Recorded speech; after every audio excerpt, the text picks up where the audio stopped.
quiero iniciar con lo que hemos vivido en Colombia en estas últimas semanas, porque han sido semanas bien bombardeadas de un montón de noticias, ¿verdad? A través de los noticieros, de las redes sociales, de los comentarios de sus amigos y de todo. ¿De qué se habla? De reforma, de consulta, de si vamos a paro, si no vamos a paro, si en la huelga, si a usted le trancaron el Transmilenio, si no se lo trancaron, si todo lo que está sucediendo. Y aunque sé que estos son temas tediosos y que usted dice, no, y otra vez no quiero hablar de eso porque son temas tediosos, creo que si generan tanto ruido es porque realmente son importantes. ¿Y por qué son importantes? Porque estamos hablando acerca del futuro de nuestra nación.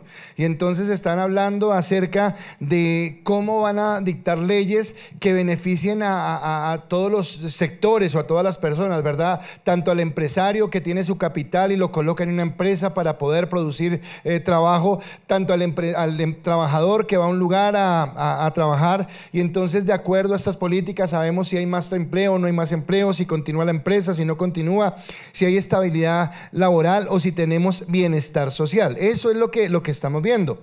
Ahora, lo más delicado del asunto, lo más complicado para mí, es que las personas que tienen que decidir sobre esto, que es el futuro de toda una nación, son personas que muchas veces, aunque lo dicen, no están pensando en el interés de las personas en sí, independiente cuál sea el sector, sino que están pensando más bien es en oportunidades políticas, en sacar un beneficio, en sacar algo bueno, y entonces utilizan a las personas, y unos que sí, otros que no, que sí se aprueba, que no se aprueba, y esas personas que colocan sus intereses políticos y personales por encima del pueblo son los que van a sacar las leyes. Y entonces uno se rasca la cabeza y dice, bueno, y verdaderamente que sacan leyes que sean equitativas, que sean equilibradas, que nos permitan tener un beneficio. Y bueno, ahí tendríamos que pensarlo, ¿verdad? Porque influyen un montón de cosas técnicas. Y usted ya está pensando y dice, no, pastor, ¿y acá también? No, qué aburrimiento. ¿Y usted va a hablar de eso también? No, qué tristeza, en serio, qué pereza. Si va a hablar de eso, pastor, mejor me paro y me voy. Entonces no se pare ni se vaya, tranquilo, no voy a hablar de eso.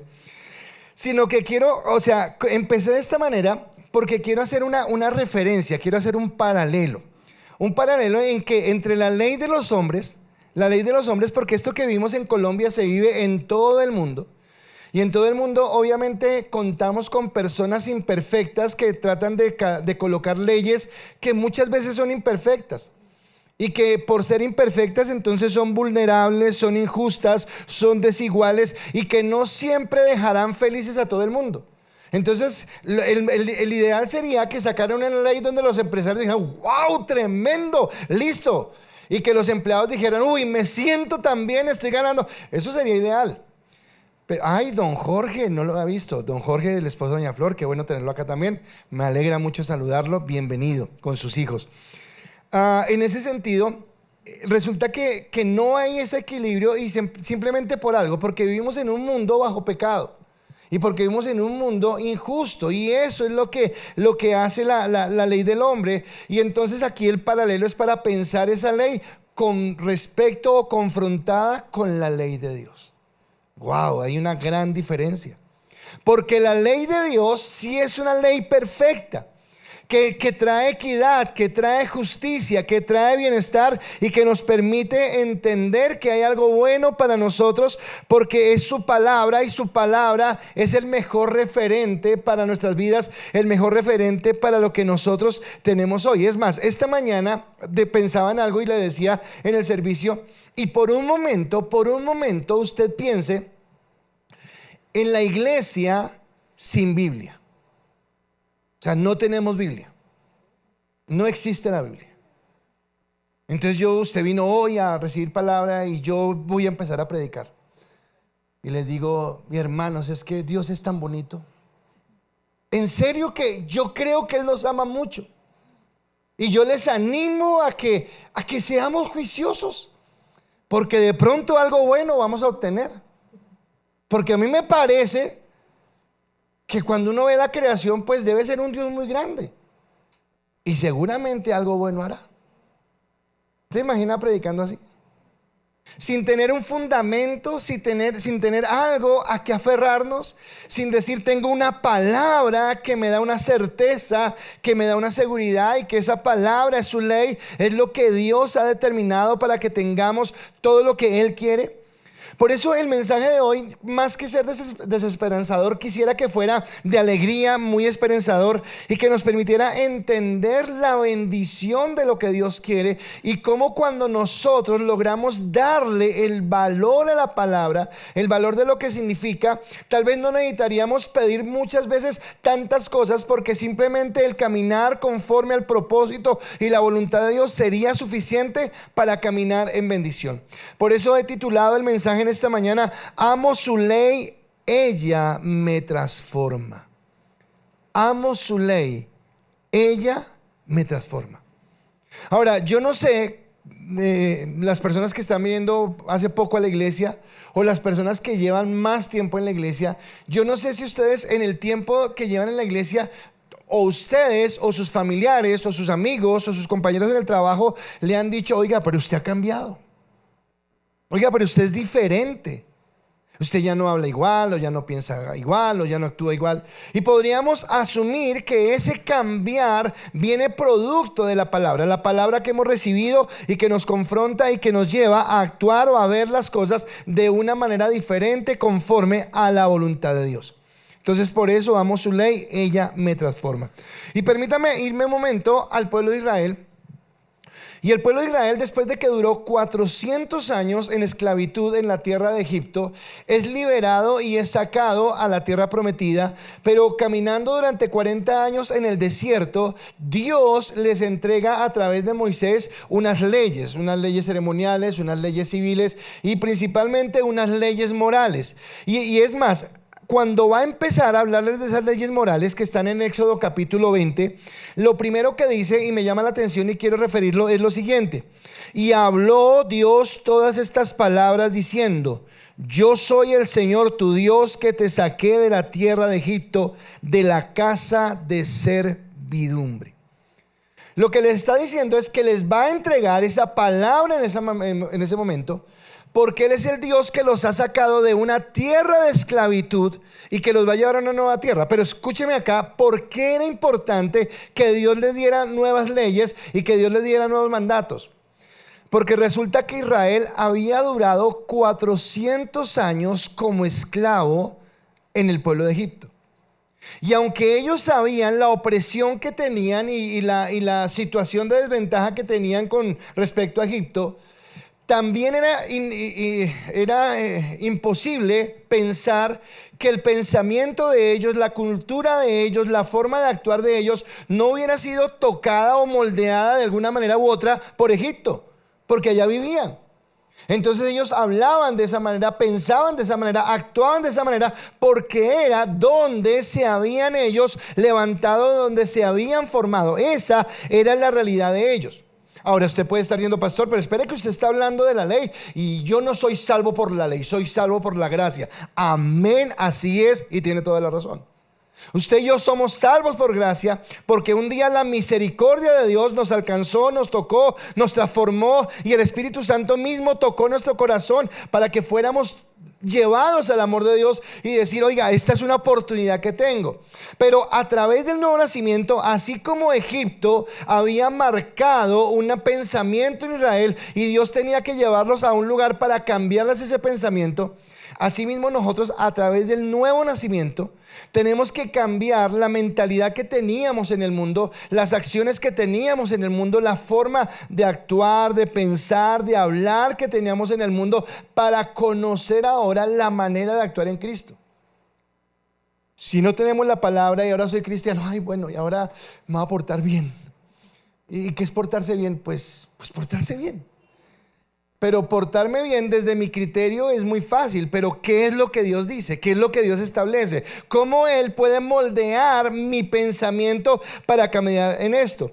Y esto es lo que nos va a hablar la palabra en esta mañana, y es lo que nos quiere decir Y en este estudio que estamos haciendo del Salmo 119, hoy llegamos al corazón del Salmo, a la parte central, al versículo que de pronto estalla en la emoción, en la alegría de lo que el autor del Salmo 119, en todos esos 170 y pico versículos que lo componen, quería decir. Y está en el versículo 97, donde él con alegría dice: cuánto amo tu ley, todo el día es ella mi meditación.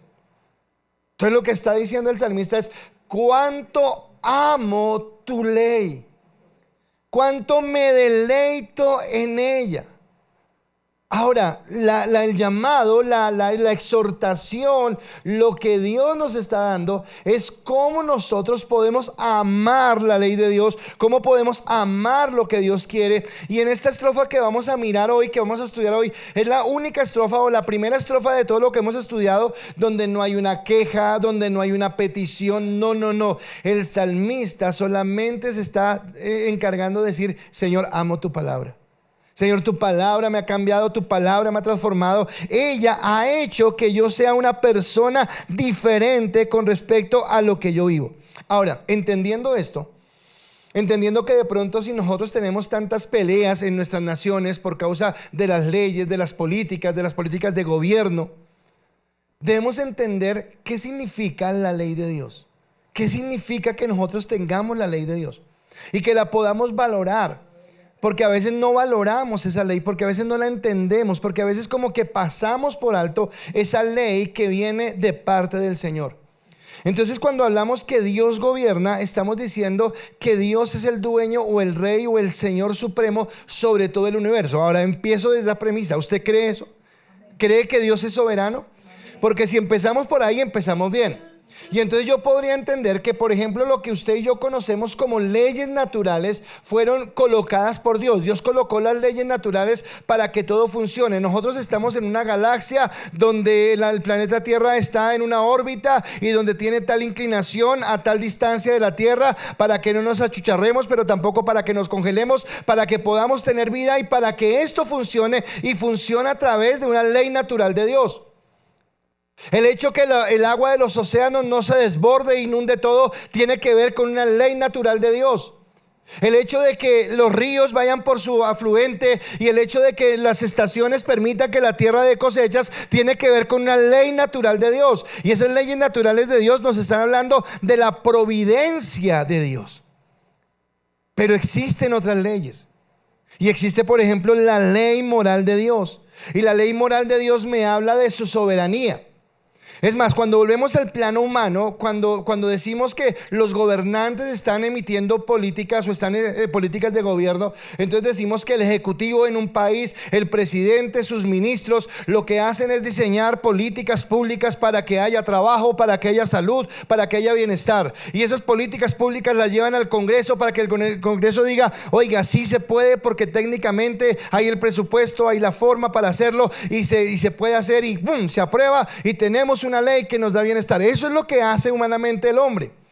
Bueno, pues Dios en su soberanía ha emitido leyes que están aún por encima de las leyes humanas y que van a traer ese equilibrio o esa bendición, porque la ley moral lo que me presenta mejor es la santidad y la autoridad de Dios.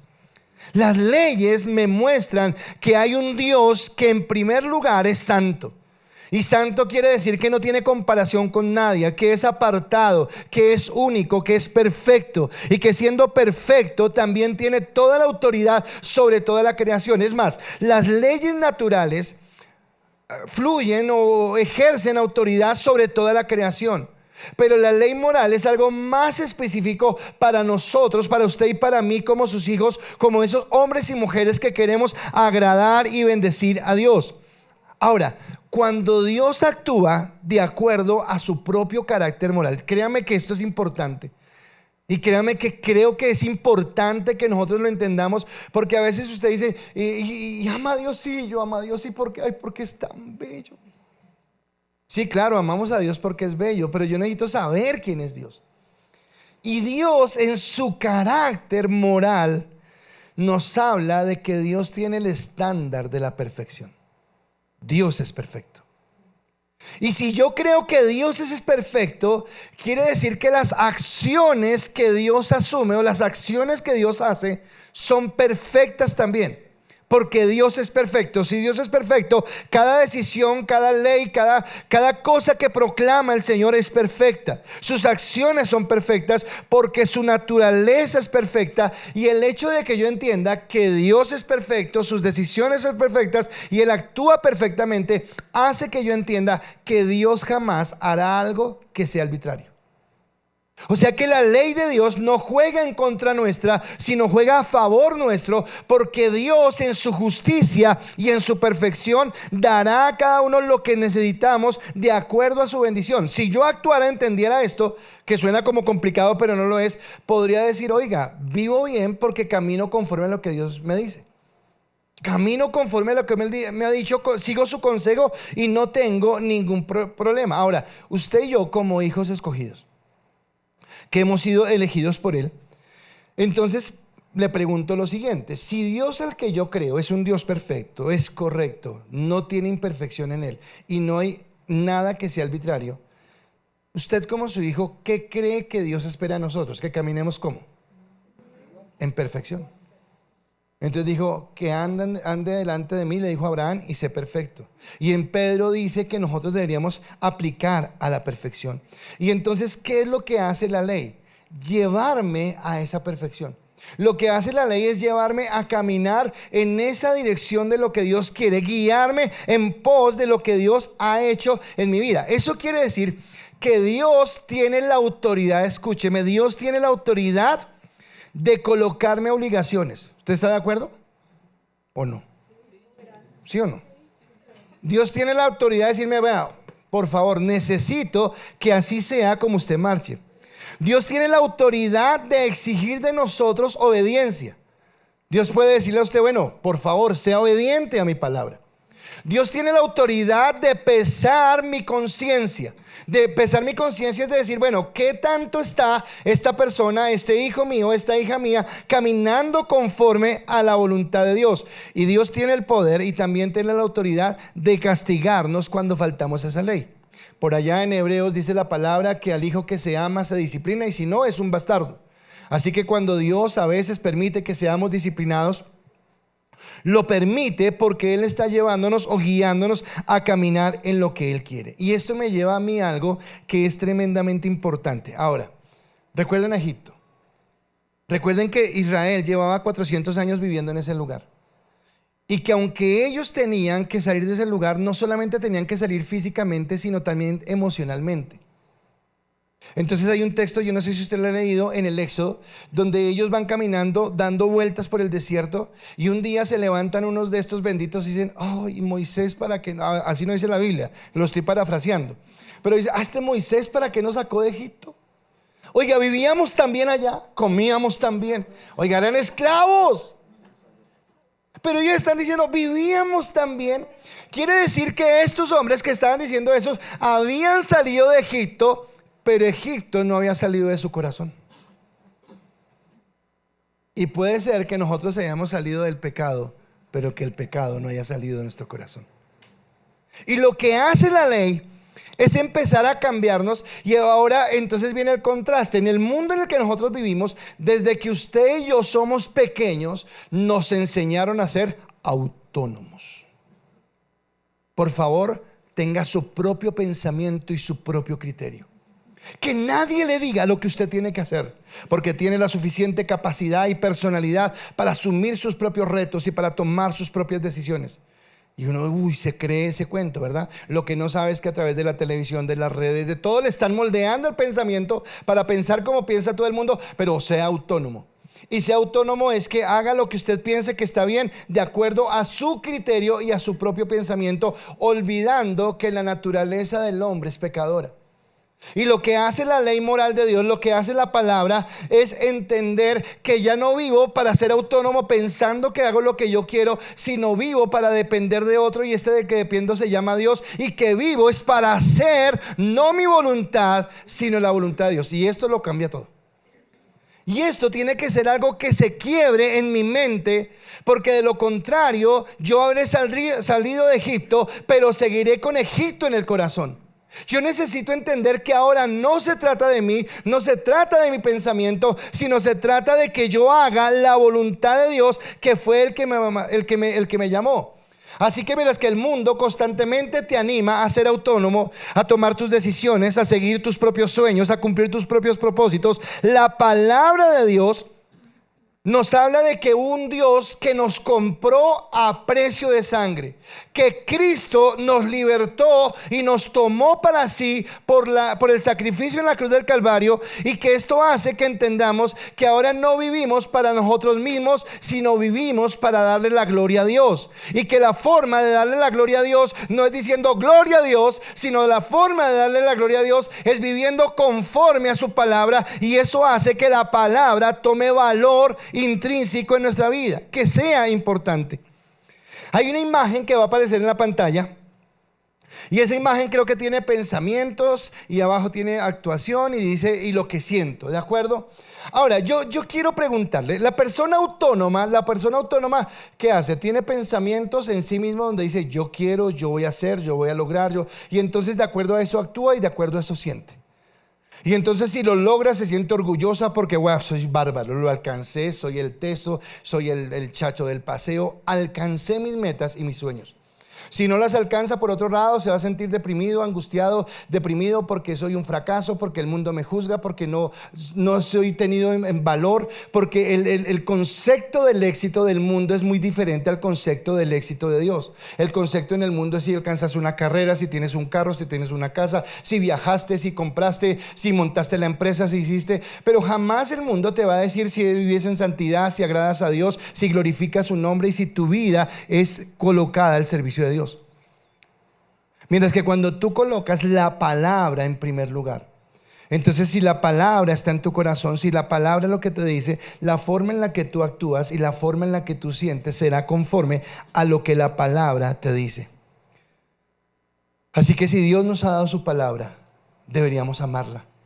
Pero si la amamos, deberíamos permitir también que esa palabra que amamos nos transforme. Y si permitimos que nos transforme, deberíamos entender que meditarla es una gran bendición.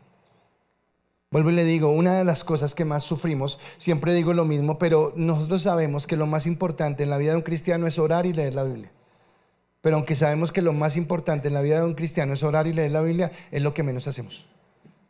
Porque siempre estamos ocupados, porque siempre estamos en otras cosas. Y resulta que es la palabra la que moldea nuestro pensamiento, es la palabra la que nos cambia, es la palabra la que produce convicciones profundas en nuestro corazón, es la que viene a traer en nuestra vida algo diferente. Así que volviendo a tomar el Salmo 119, quiero hablarles de lo que el salmista nos dice con respecto a la palabra, y que esto nos lleve a amarla y a entender el valor que ella tiene sobre nuestras vidas. Y mi primer pensamiento es que el salmista lo que está haciendo es una declaración de amor a su palabra. El salmista hace una declaración de amor a su palabra. Ahora, escúcheme, una declaración de amor a su palabra no es tenerla en la sala de la casa abierta en el Salmo 119 o en el Salmo 23. Ay, cómo amo la palabra, la puse acá, que todo el mundo la vea. No, eso no es lo que Dios quiere, o sea, para verla puede ir a una librería y la ve también. Entonces Dios no quiere que la Biblia esté en un lugar especial en su casa. Dios quiere que la Biblia esté en un lugar especial en su corazón. Y es muy diferente tener la Biblia en un lugar especial en la casa a tener la Biblia en un lugar especial en mi corazón, y que la palabra de Dios sea la que moldee mi vida. Ahora, ya lo dije antes, vuelvo a repetirlo, esta porción del Salmo es la única donde no hay quejas, donde no hay peticiones. O sea, el salmista no se está quejando de la gente que lo mira feo, de la gente que le saca la lengua. Tampoco está diciendo, Señor, y ayúdame con esto o con aquello. No, el salmista se está enfocando en esta porción a adorar a Dios por su palabra, a exaltarle por su palabra y a darle gracias por su palabra.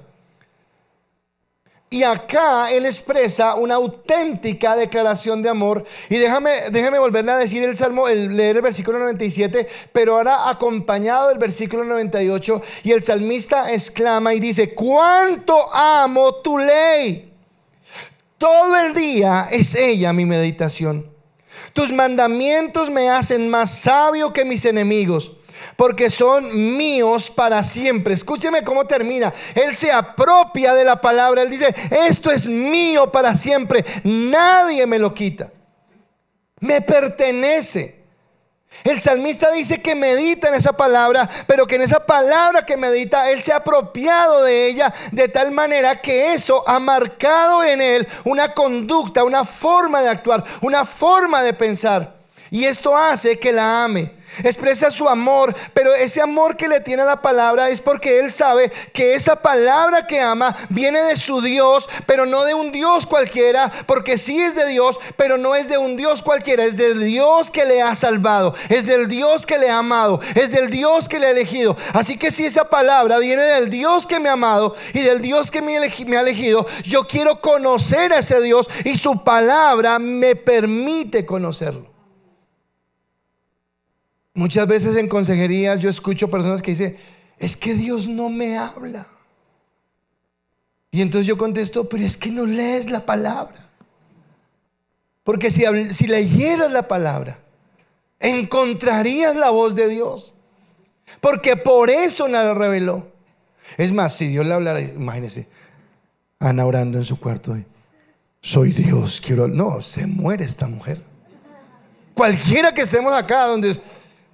Pero Dios nos dejó su palabra y a través de ella nos habla, nos dice, nos muestra el camino. Pero no es la única razón por la cual amamos la palabra, sino que amamos la palabra porque ella nos hace sabios. Ahora escúcheme, a veces nosotros como que no diferenciamos entre la inteligencia y la sabiduría. Pero ser sabio no es ser inteligente. Y ser inteligente no es ser sabio. Yo conozco gente inteligente, pero vea, me siento un bruto al lado de esa gente. Súper inteligente. Pero así como son de inteligentes, son de necios. Porque su inteligencia es tan fuerte que no les permite reconocer la necesidad de Dios. Así que lo que hace la palabra es hacernos sabios. Es darnos el entendimiento para tomar decisiones. ¿Qué es la sabiduría para mí? Por un momento piense usted en a quién considera una persona sabia. Y como es muy difícil darle una definición con palabras, entonces le voy a preguntar algo. Cuando usted tiene un problema y una dificultad, ¿a quién acude? Cuando usted quiere tener un referente a quien seguir, alguien que sea de ejemplo, a quien mira. Y generalmente usted acudirá o mirará a aquella persona que usted considera sabia. Ahora, si usted lo que quiere es pasar una noche loca o conseguir a otra gente. Pero si usted quiere encontrar a alguien sabio, buscará a alguien que inspire en usted confianza, porque sin decirlo usted dice: esta persona anda sabiamente, actúa sabiamente, es una persona sensata. La palabra sensatez es espectacular, porque sensatez es pensar antes de actuar, es detenerse por un momento, es no dejarse llevar por la emoción, es no dejarse llevar por el sentimiento, sino entender qué es lo que se quiere. Ahora dice: aquellos que son enemigos de Dios, el versículo lo dice, porque son míos para siempre, dice, más sabio, me has hecho más sabio que los enemigos. No es que los enemigos no sean inteligentes o algo, sino está diciendo que los enemigos que tenemos muchas veces serán los enemigos de Dios, y son aquellas personas que son necias a la palabra de Dios. Cuando usted va a Santiago, Santiago nos habla de dos tipos de sabiduría. Y entonces habla de la sabiduría del mundo y habla de la sabiduría de Dios. Y hablando de la sabiduría del mundo, si me permite parafrasear un momentico a Santiago, lo que Santiago está definiendo como sabiduría del mundo es lo que nosotros los colombianos llamamos malicia indígena. Uy, es que soy abeja. Uy, soy avispa. Y nos hemos sentido tan abejas y tan avispas. Y digo, lo que voy a decir lo digo con todo el respeto, pero es que hoy tenemos a nuestro gobierno en Cámara, en Senado, con muchas avispas y muchas abejas. ¿Por qué? Porque es nuestra cultura. porque está incrustado en nosotros. Porque siempre estamos buscando cómo le sacamos el beneficio, cómo hacemos la trampa, cómo hacemos esto. Por eso la palabra tiene que venir a transformarnos. Por eso solamente es la palabra la que viene y nos cambia de ese pensamiento. Entonces por eso, porque los que no son sabios como nosotros es porque son sabios conforme al mundo. Y la sabiduría que viene del mundo produce muerte, produce dolor, produce desgracia, produce tristeza, produce división, produce malas relaciones. Pero la sabiduría que viene de Dios nos alimenta, nos fortalece, nos bendice. Ahora, los que rechazan la palabra de Dios se privan a sí mismos del conocimiento de Dios. Se privan a sí mismos de poder conocer la verdad de un Dios eterno que nos ha revelado su palabra y que nos permite entender el propósito que tiene. Así que la fuente, la palabra, es la fuente de sabiduría. Si usted quiere ser sabio, vaya a la palabra. Escúcheme. Lo voy a decir más adelante, pero quiero empezar a tomarlo desde ya. Pero este joven llamado Daniel, que llegó a Babilonia, al final de una prueba que le hicieron, dice que el rey habló de él diciendo, bueno, de él y sus amigos, que se hallaron 10 veces más sabios que sus amigos. Pero esa sabiduría no es que, es que usted hubiera visto el coeficiente intelectual de Daniel, era no, esto no tiene que ver con coeficiente intelectual. Tiene que ver con que Daniel era un hombre que era temeroso a la palabra de Dios. Porque la palabra de Dios es la que nos hace sabios. Dice el Salmo 111, versículo 10. El principio de la sabiduría es el temor del Señor. Buen entendimiento tienen todos los que practican sus mandamientos, su alabanza permanece para siempre. Y este versículo es tremendamente profundo porque dice en primer lugar lo que dicen muchos salmos, que el principio de la sabiduría es el temor de Dios, pero en segundo lugar está diciendo que buen entendimiento tienen los que... Ahora, una cosa es entender, entonces hay mucha gente que comprende. Hay mucha gente. Ahora, dígame, ¿quién no sabe que robar es malo? ¿Habrá alguien, no solamente acá, en el mundo, habrá alguien que sepa que robar es malo? Todos saben que robar es malo. ¿Y cuántos roban? Muchos. Porque el entendimiento no es suficiente, sino que dice, buen entendimiento tienen los que practican. O sea, el entendimiento, la sabiduría viene cuando yo tomo la palabra y de la palabra tomo una lección. Es más, cuando hablamos del devocional, yo sigo insistiendo en el devocional, pero sigo insistiendo en que no es una tarea. Me mandan a hacer el devocional, no que, y entonces vino David, había un gigante, y entonces, ¿y cuál es su devocional? Entonces David mató a Goliat. Profundo. ¿Cuánto te demoraste para descubrir eso? Y ya me voy, ya hice la tarea. No, eso no sirvió de nada. La porción de la palabra que yo leí, ¿cómo afecta mi vida hoy? Y Sansón fue como tan tontico que se dejó engañar por Dalila. Mucho tonto ese Sansón. Y ya me voy. ¿Y qué me dice a mí esa palabra? ¿Qué me enseña a mí? ¿Cómo puedo aplicar? ¿Cómo puedo practicar esa palabra? Pastor, pero es que yo no soy Sansón. No, ni la mujer que está mirando es Dalila.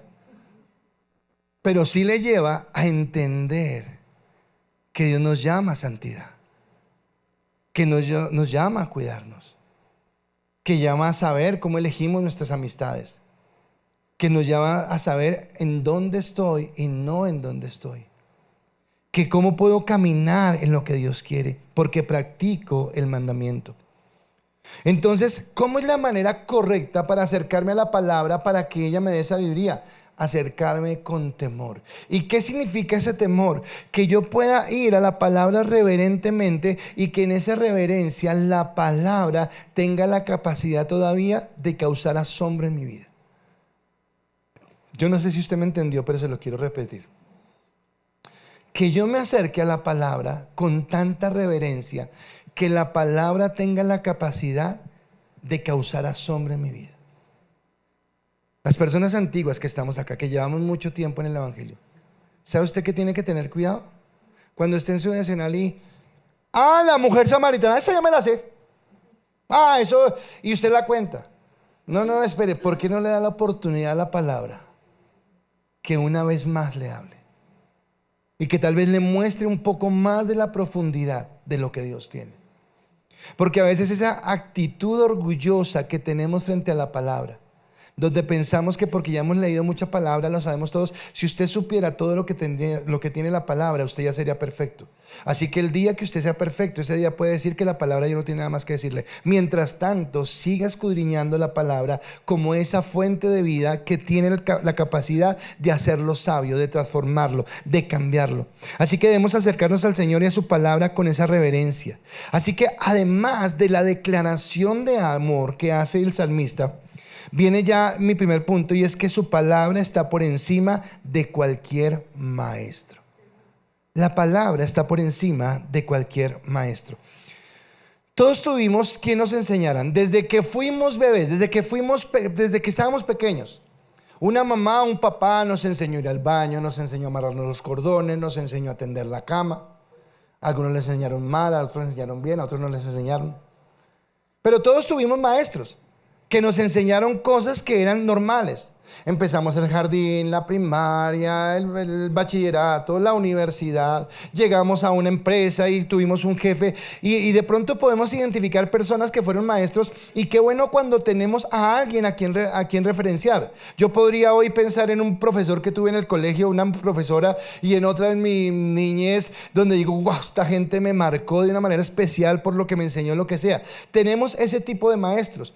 Pero acá lo que dice el salmista es que la palabra es más profunda y que no importa cuán haya sido nuestro mejor maestro, nuestra mejor guía, no hay nadie, no hay nada que supere lo que la palabra te puede enseñar personalmente. Y esto me parece espectacular.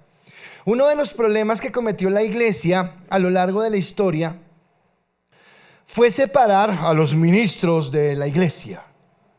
Y los que se suben al púlpito son los que tienen la unción del Señor para discernir los misterios de la palabra y desenvolverlos a la iglesia. Y la iglesia solamente tiene que creer. No, eso es mentira. A cada uno de nosotros Dios nos dio el Espíritu Santo. Y nos dio la capacidad de acercarnos a la palabra, de poderla entender, de poderla discernir, de poderla comprender y de entender lo que ella tiene. Por eso el salmista en el versículo 99 al 101 sigue diciendo: tengo más discernimiento que todos mis maestros, porque tus testimonios son mi meditación. Entiendo más que los ancianos, porque tus preceptos he guardado. De todo mal camino he refrenado mis pies para guardar tu palabra. Ahora me impacta que lo que el salmista está haciendo es colocando dos referentes que son enseñanza: los maestros y los ancianos. Generalmente nos dicen, oiga, un anciano, escúchelo, porque un anciano sabe, porque tiene la experiencia, porque ya lo vivió. Y sí, es verdad.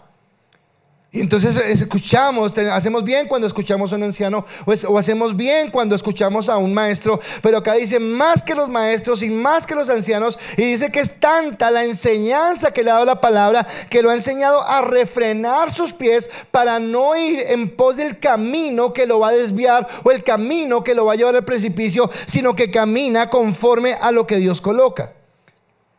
Ahora déjeme ir uno por uno. Él no está hablando jactanciosamente de los maestros, diciendo sus maestros. No, él no está diciendo eso.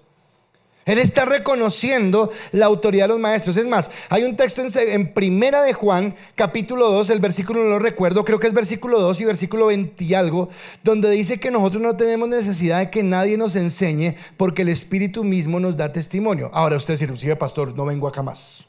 No necesito usted que me enseñe. No. Esas son actitudes arrogantes y que no están con la palabra. Lo que está diciendo es que la palabra, cuando yo empiezo a familiarizarme con ella, cuando yo sintonizo mi oído, ella empieza a enseñarme. Y el salmista no está hablando mal de los maestros, sino está diciendo, aún sé más que lo que los maestros me han enseñado, porque en su palabra medito. ¿Qué es meditar en su palabra? Es deleitarse en ella, es caminar en ella.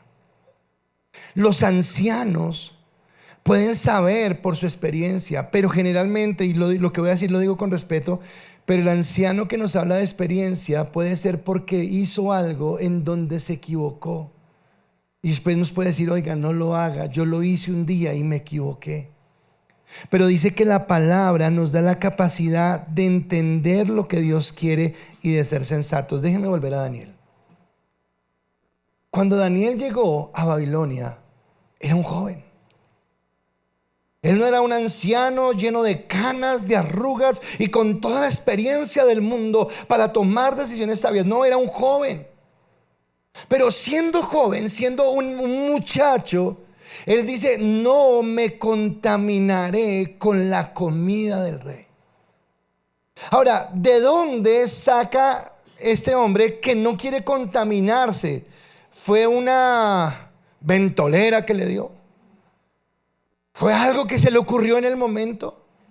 O tal vez por la palabra él entendía. Ahora, quiero preguntarle algo. ¿Cuántas cosas usted consume en este momento que lo contaminan? ¿Cuántas cosas lo están contaminando? Porque tal vez usted no tiene el discernimiento de entender qué es lo que Dios quiere. Entonces, ¿qué series ves? ¿Qué miras en tus redes sociales? ¿Qué conversaciones tienes con tus amigos? ¿Qué pensamientos tienes en tu vida? Pero también es que son como religiosos allá. Pues bueno, entonces Daniel era religioso. Porque yo creo que los manjares que había en la casa del rey no eran cualquier cosa. Pero él decidió por la revelación de la palabra no contaminarse, sino caminar conforme a lo que Dios quería. Y por eso al final de la prueba es hallado 10 veces más sabio que el resto de jóvenes. Así que lo que hizo la palabra en la vida de Daniel fue convertirlo en una persona sensata, a pesar de su corta edad. Y me encanta que haya jóvenes acá en este lugar. Para decirles, jóvenes, ustedes pueden marcar la diferencia, porque cuando yo me acerco a Dios, primero me acerco a Dios y Él nunca me echa fuera. Ay, no, por acá no venga, no, Él nunca me echa fuera. Él abre sus brazos, Él me recibe, me abraza, me restaura, me permite experimentar su perdón, me consuela, me muestra el inmenso amor de Padre que tiene por mí. Y me dice, no importa lo que ha pasado, ven, te tomo de la mano y empecemos a caminar los dos. Y cuando yo empiezo a caminar de la mano de Dios, y cuando empiezo a escuchar su palabra, y cuando empiezo a entender que el pensamiento que tenía en Egipto era un pensamiento equivocado, y que los dolores y las tristezas que vivo hoy fue porque viví conforme a lo que Egipto me dijo, pero que ahora he salido a tierra prometida, y que en esa tierra prometida hay una nueva forma de caminar donde va a haber paz, tranquilidad y gozo. Es cuando yo empiezo a ver la gloria de Dios y empiezo a tomar decisiones como nunca antes había tomado, decisiones sensatas. Porque muchas veces lo que hicimos fue insensato. Lo que hicimos fue solamente porque me pareció, porque creí, porque estaba bravo, porque estaba contento, por lo que fuera. Pero ahora soy sensato. ¿Y sabe quién nos muestra el mejor ejemplo de esto? Jesús. Jesús, cuando está hablando, hay una palabra en el Evangelio de Juan, capítulo 7, versículos 17 al 18, que dice lo siguiente. Si alguien quiere hacer su voluntad, paren acá un momentico, cuando está hablando de su voluntad no está hablando, si usted quiere hacer su voluntad, no, si alguien quiere hacer la voluntad de Dios, es lo que está diciendo el texto, porque de pronto lo podemos sacar del contexto porque viene de otros versículos, entonces estamos hablando de Dios. Y Jesús dice, si alguien quiere hacer su voluntad, sabrá si mi enseñanza es de Dios o si hablo de mí mismo. El que habla de sí mismo busca su propia gloria.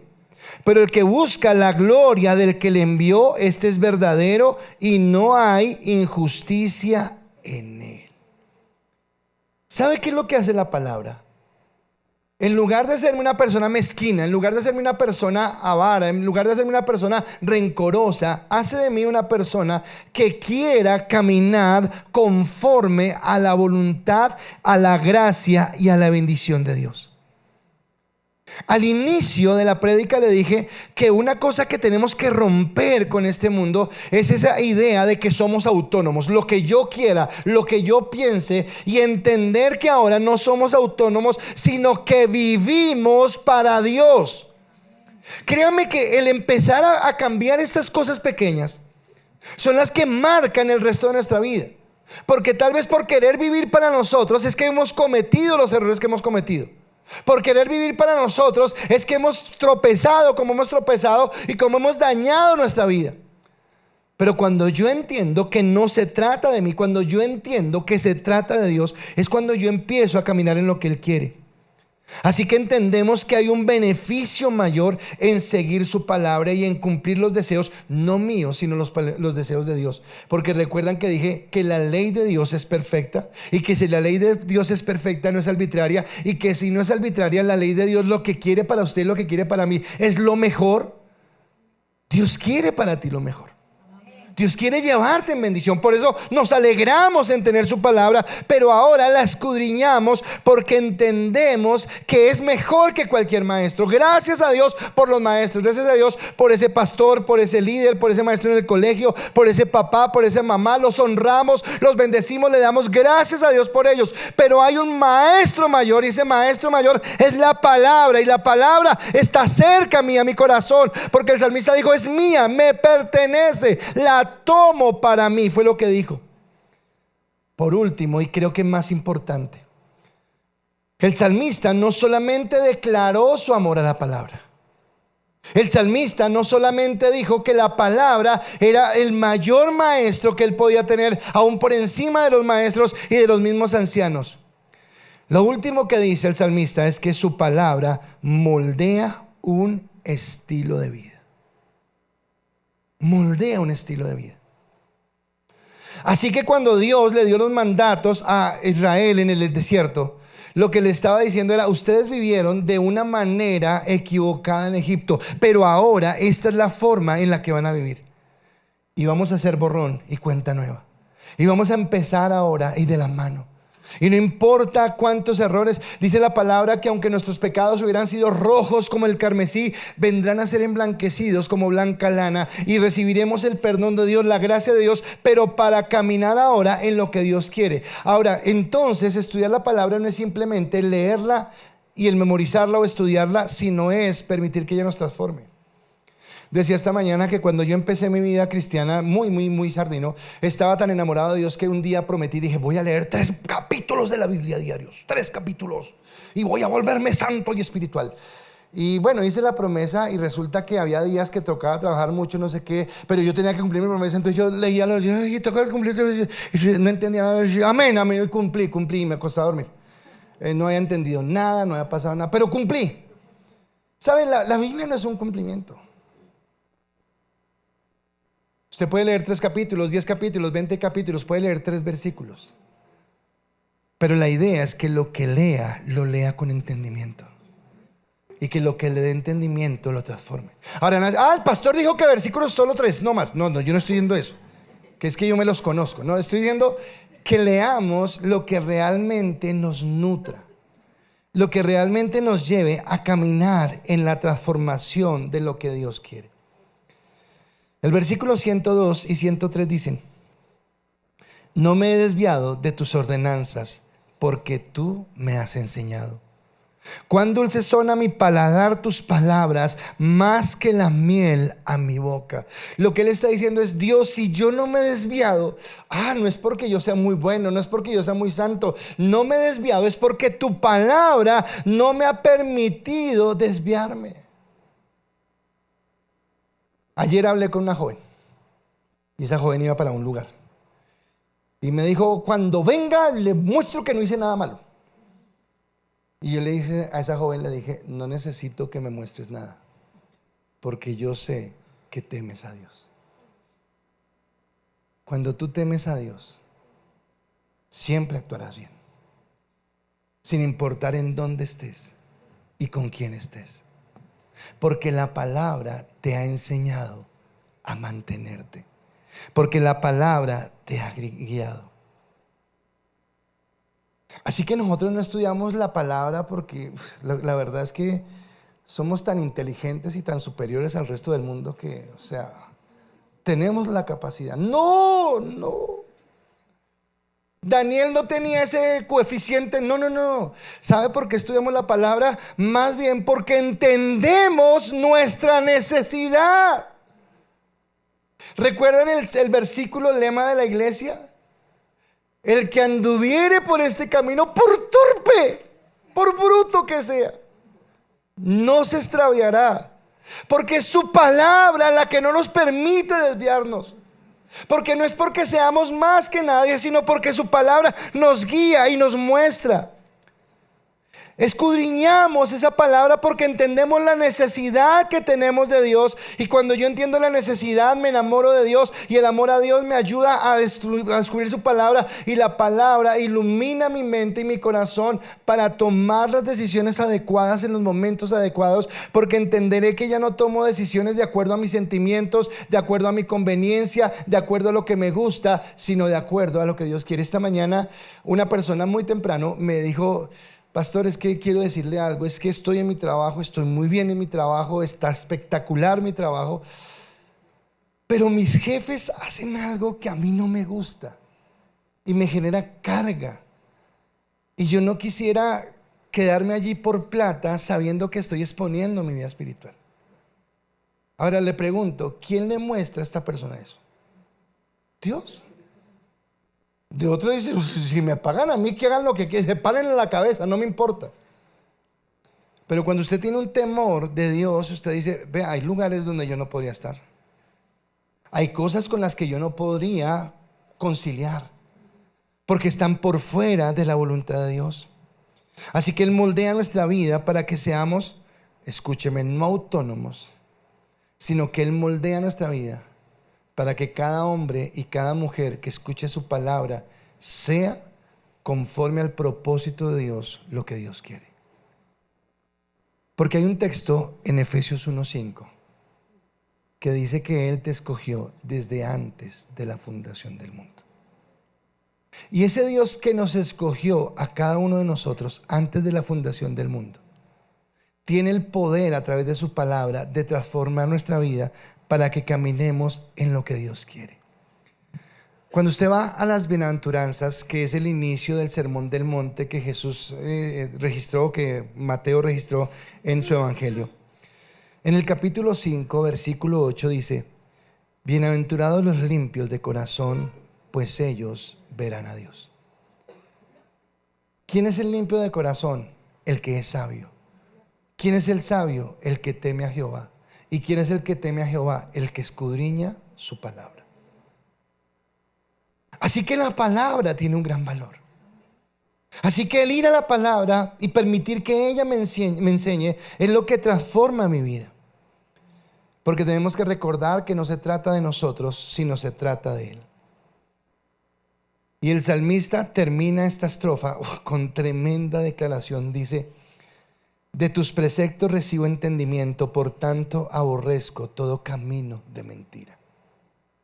Escúcheme, este hombre está diciendo que el entendimiento que tiene, la capacidad de ser sensato, la capacidad de ser sabio, la capacidad de tomar buenas decisiones, la ha adquirido de la palabra. Por tanto, como es sensato y como ha adquirido esa sabiduría de parte de la palabra, entonces él aborrece. No es que, es que me dijeron en la iglesia que es pecado. No. Él no es que me dijeron en la iglesia que es pecado, sino él aborrece la mentira. Pero aborrece la mentira porque ha conocido la verdad.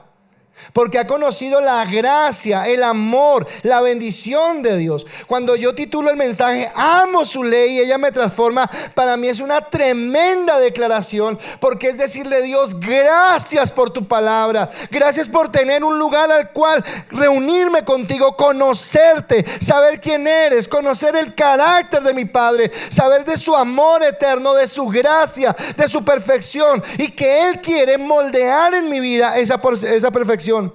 Porque entonces la palabra lo que hace es darnos identidad. Y lo que le falta a la iglesia cristiana es identidad. El saber que soy su hijo y que actúo, me comporto, vivo como su hijo. Que no me dejo deslumbrar por las cosas que este mundo me ofrece. Que no dejo que mi carne me siga llevando a la esclavitud, sino que ahora valoro mi vida conforme al valor que el Señor le da. Jeremías termina diciendo lo siguiente, y con esto para orar. Dice Jeremías capítulo 9 versículo 23 y 24: así dice el Señor: no se gloríe el sabio en su sabiduría, ni se gloríe el poderoso en su poder, ni el rico se gloríe en su riqueza. Mas el que se gloríe, gloríese en esto: de que me entiende y me conoce, pues yo soy el Señor que hago misericordia, derecho y justicia en la tierra, porque estas cosas me complazco, declara el Señor. ¿En dónde está tu verdadero valor? En alegrarte en el Señor, en deleitarte en el Señor, en entender que la gente, más que ver en ti una persona próspera, una persona millonaria, una persona con poder, una persona con autoridad, una persona con carisma, lo que Dios quiere es que tú seas una persona temerosa de Dios. Déjeme citarle un momento a Salomón. Y ya la embarré diciendo que va a citar a Salomón, porque ya voy ¿cómo se llama esto? A encasillar su respuesta. Pero trate de olvidarse de Salomón, aunque ya lo he mencionado tanto que ya, como le dije, Salomón, ya usted está pensando en Salomón. Pero si Dios le dijera hoy: ¿qué quieres? ¿Qué pedirías? Y generalmente nosotros vamos a pedir lo que nos satisface. La plata para el apartamento, la plata para la casa, ese esposo, mándeme una esposa, mándeme. Vamos a pedir eso. El idóneo pidió Sofía. La embarró. Ella no sabe quién es Salomón. Porque cuando Dios se acercó a Salomón, Salomón le pidió sabiduría. ¿Y sabe qué le dijo Dios? Por cuanto me has pedido sabiduría, te daré sabiduría y te añadiré todo lo que no me pediste: riquezas, entendimiento, fama. ¿Qué quiere decir? Que lo que Dios espera de nosotros es que busquemos caminar en el temor de Dios. Mas buscad primeramente el reino de Dios y su justicia, y todas las cosas serán añadidas. Todas las cosas no son todas las cosas que usted se imagine. Todas las cosas que conforme a la voluntad de Dios le convengan en su perfecta